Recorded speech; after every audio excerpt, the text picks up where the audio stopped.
आपकी नजर के सामने जो चीज दिखे उसको ऑब्जर्व करना सीखो। क्या करना सीखो?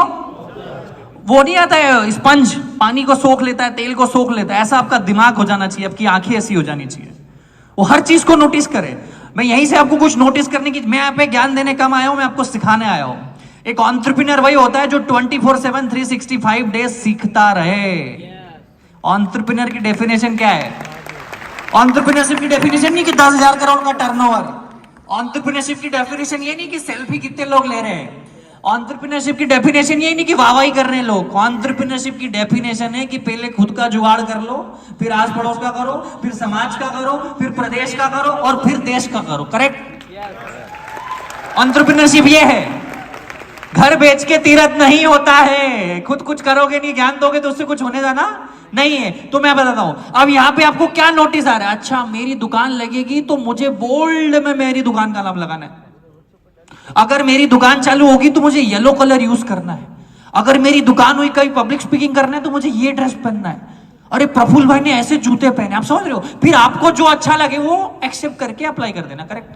तो ऑब्जर्वेशन आपको करना है। And entrepreneurship is nothing like, it's a 24/7 job and it's a marathon. Every day you meet people and you greet people.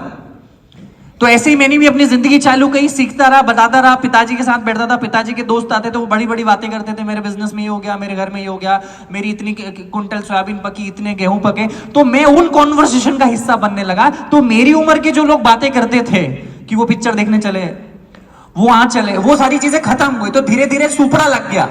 तो अच्छी अच्छी चीजें मेरे पास आ गई, कंकड़ और जो भी बेकार की चीजें थी वो नीचे चले गई। अगर आपने डेली बेसिस पे अपने मित्रों को बदल दिया, अपने विचारों को बदल दिया, अपनी बातों के टॉपिक्स को बदल दिया, तो आपकी जिंदगी की तरक्की का सिक्का वहां से चालू हो जाता है।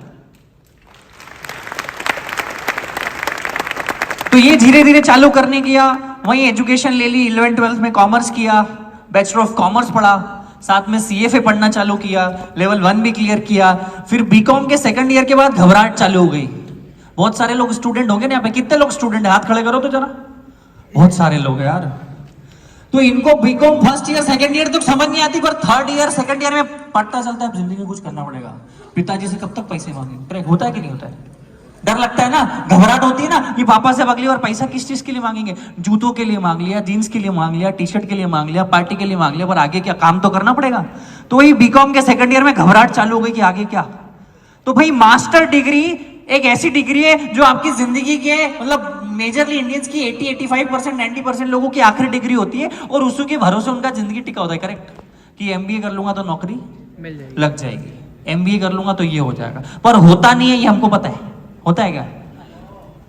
होता है क्या? नहीं होता है ना। तो ये रियलाइजेशन कब हुआ? जब उम्र से ज्यादा उम्र के लोगों से दोस्ती करी तो ये अंडरस्टैंडिंग जल्दी आ गई।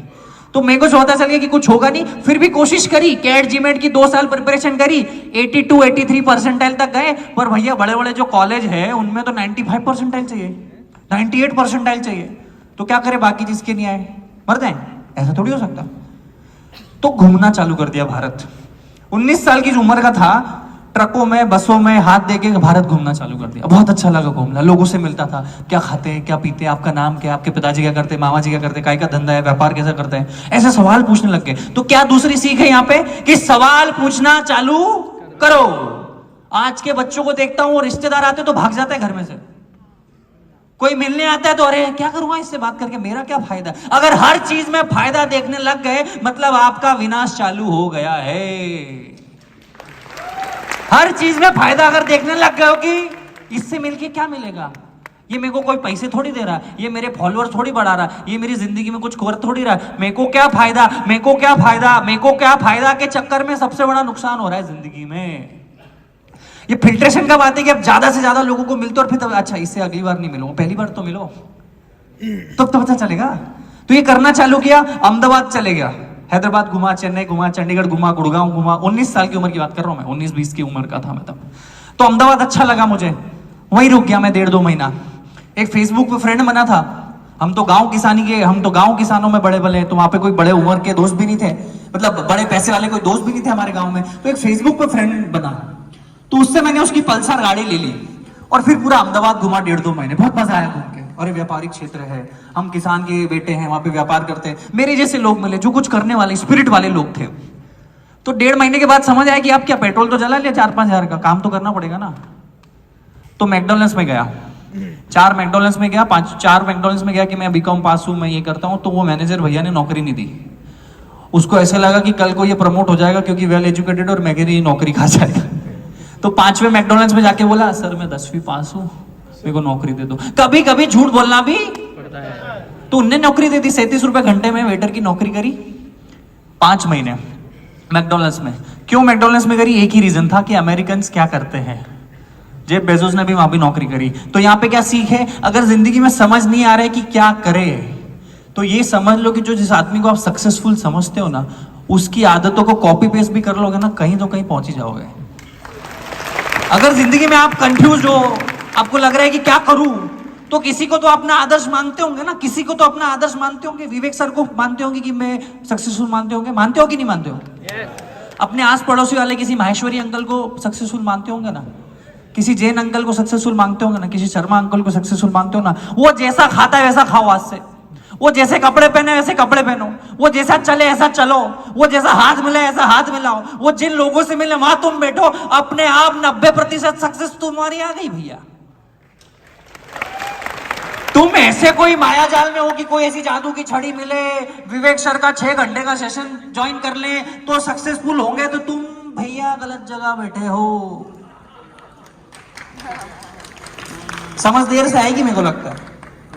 जिंदगी में कॉपी पेस्ट करना भी चालू करोगे कोई बुरी बात नहीं है। तो यही करता गया, मैकडॉनल्ड्स में नौकरी 4, 4.5, 5 महीने के बाद रियलाइज हुआ कब तक कहीं पहुंचने के लिए कहीं से निकलना पड़ता है, करेक्ट? तो मैंने कहा ठीक है भैया सीख लिए। लोग एक ही जगह अटके रहते हैं, मैंने कहा आप खुद की दुकान चालू करेंगे।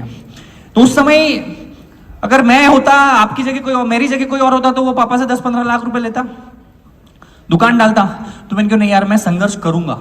संघर्ष अगर आपको ना मिले ना, तो संघर्ष को चुनने चले जाओ। संघर्ष अगर किसी कारणवश आपको नहीं मिला है, आपके माँ बाप ने बहुत मेहनत करके अगर आपको संघर्ष नहीं करने दिया, जो कि आज के माँ बाप का सबसे बड़ा दुख है। आप बहुत सारे लोग यहाँ पे माँ बाप होंगे, आप इसलिए मेहनत करते हो, इसलिए दिन रात संघर्ष करते हो कि आपकी औलाद संघर्ष ना करे। ये अपने आप में बहुत बड़ा संघर्ष है। आप इसलिए मेहनत करते हो कि मेरे बेटे को टेंशन ना हो। आप अपने आपने पंखे में गुजारी जिंदगी और आप उसको ऐसी दे देते हो, तो वो संघर्ष नहीं करता है और आगे जिंदगी में आके उसको बहुत दिक्कतें होती है।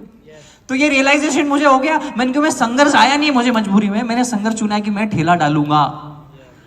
क्योंकि मैं हमेशा बोलता हूं dream big, dream start small, act now. बहुत बड़ा सोचो, सोचो हाथी खाना है, सोचो हाथी खाना है, बोलो हाथी खाना है, हाथी खाएंगे, हाथी हाथी। आप कैसे खाएंगे? 1000 टुकड़ों में पहले काटेंगे उसको, फाड़ फाड़ फाड़ फाड़ फाड़ फाड़ फाड़ फाड़ फाड़, एक एक टुकड़ा रोज खाएंगे। जल्दी किसको है? जल्दी है क्या? हाथी भी खाना है और जल्दी भी खाना, ये दोनों एक साथ नहीं चलेगा। तो सोचा ड्रीम बिग स्टार्ट स्मॉल, एक ना ठेला चालू कर दिया। खुद ने चाय का ठेला चलाया, खुद ने चाय बेची, खुद ने बर्तन मांजे, सब कुछ खुद किया, संघर्ष किया और 2 साल चाय बनाई। क्योंकि वहां से बहुत सारा सीखने को मिलता है। 8000 रुपए से चालू किया था। क्यों चालू किया था? कि अगर 1-2 बार, पहली बार में 10-15 लाख रुपए लगा दोगे ना, कल को नुकसान हुआ ना, तो जिंदगी में कभी व्यापारी नहीं बन पाओगे। सारे दुख झेल जाओगे। और वो पैसे का जो दुख है ना, वो आदमी को कुछ सोचने समझने के लायक ही नहीं छोड़ता है। तो 8000 से चालू किया, तो एक तो पॉसिबिलिटी थी कि सब कुछ लूट जाएगा पर पैसे तो नहीं लूटेंगे। और अगली बार पापा से मांगेंगे, एक और 8000 रुपए की किस्त मांग लेंगे, क्या जा रहा है। और अगली बार 10 लाख मांगते तो पापा नहीं मारते, घर से भगा देते। होता है ना बहुत सी बार। तो अगर आप 20, 21, 22 के हो, तो सेठ बनने की कोशिश, मजदूर बनने की कोशिश करो। कितने ही सूरत के व्यापारी है जिनके 5-5, 7-7 हजार करोड़ के बिजनेस है, उन्होंने उनके बच्चों को यूएस भेजा कि तू मैकडॉनल्ड्स में जॉब कर, स्टारबक्स में नौकरी कर, बैंक बीपीओ में जॉब करवाते हैं उनको, क्योंकि उनको जिंदगी के फलसफे पता चले। अगर आपको 1 रुपए की वैल्यू नहीं है, तो इस बात की क्या गारंटी कि आपको 100 रुपए की वैल्यू होगी? अगर आपको 100 रुपए की वैल्यू नहीं, तो इस बात की क्या गारंटी कि आपको 1000 की वैल्यू होगी? अगर आपको 1000 रुपए की वैल्यू नहीं, तो इस बात की क्या गारंटी कि आपको 1 लाख रुपए की वैल्यू होगी? 1 लाख रुपए की अगर वैल्यू नहीं, तो आपको किस बात की गारंटी कि आपको 1 करोड़ की वैल्यू होगी? तो earn that first rupee first. मैंने पहले दिन 5 लोगों को चाय बेची, 150 रुपए का धंधा हुआ। लोग मेरे पास नहीं आ रहे थे, मैं लोगों के पास गया। पहले दिन चाय की दुकान जब ओपन करी, तो लोग मेरे पास नहीं आ रहे थे, तो मैं हाईवे, एसजी हाईवे, कितने लोग अगर अहमदाबाद में पता हो तो एसजी हाईवे करके एक जगह है, तो वो पे कारें खड़ी होती है, तो लोग मेरे पास नहीं आ रहे थे, तो मैं लोगों के पास चले गया और उनकी कार पे नॉक करता, hello my name is Praful Billauri, would you like to taste my tea, I make awesome chai. तो बोले ये वही कौन है अंग्रेजी बोलने चाय वाला, भाई लाओ तुम्हारी चाय। तो ये अलग क्या सी कि अगर लोग आपके पास नहीं आ रही तो आप लोगों के पास चले जाओ, किसी को तो आना जाना पड़ेगा ना। अगर कोई आपको फॉलो नहीं कर रहा है तो आप उसको फॉलो कर दो, वो आपको फॉलो बैक कर देगा।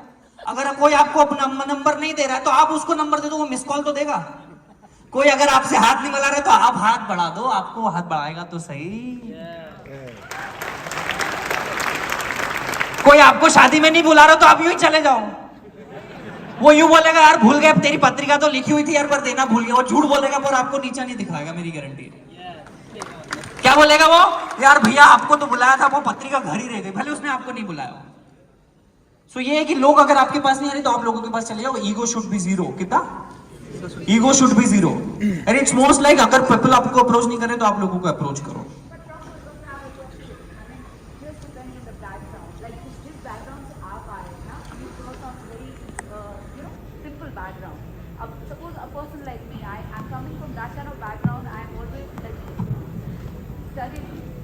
वो मैं वही बोल रहा हूं ना कि हम लोग बैकग्राउंड से फर्क नहीं पड़ता है, कर्मण्येवाधिकारस्ते मा फले सुखदाचन।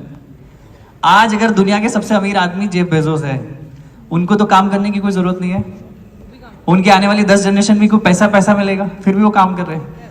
आपका बैकग्राउंड क्या है, आपकी जात क्या है, आपकी बिरादरी क्या है, आपकी एज क्या है, आपका जेंडर क्या है, आप अच्छे दिखते हो, मैं वही बोल रहा हूं, ये आपको फिगर आउट करना पड़े। मैंने चाय बेची, आप हेलीकॉप्टर बेचो, क्या फर्क पड़ता है। आपका बैकग्राउंड अगर